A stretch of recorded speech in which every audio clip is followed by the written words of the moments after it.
बेटा आज तुम्हारा स्कूल में पहला दिन है, इसलिए अच्छे दोस्त बनाना, किसी से लड़ाई मत करना और सबसे मीठी मीठी बातें करना।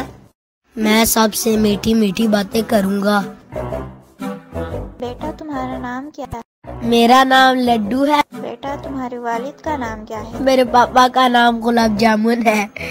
तुम्हारी अम्मी का नाम क्या है? मेरी मम्मी का नाम चमचम है। अच्छा तुम्हारी बहन का नाम क्या है? मेरी बहन का नाम बर्फी है। अच्छा ये बताओ तुम लोग कहाँ रहते हो? हम एक मिठाई के डिब्बे में रहते हैं। ठीक और सीधे जवाब दो, जो मैं तुमसे पूछ रही हूँ उसका साफ साफ जवाब दो।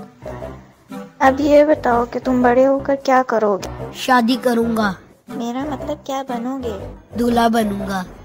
बेवकूफ, तुम्हारे पापा तुमसे क्या चाहते हैं? पोता चाहते हैं। बदतमीज, बड़े होकर अम्मी अब्बू के लिए क्या लाओगे? बहू लाऊंगा। अरे पागल, तुम्हारी जिंदगी का क्या मकसद है? शादी करना।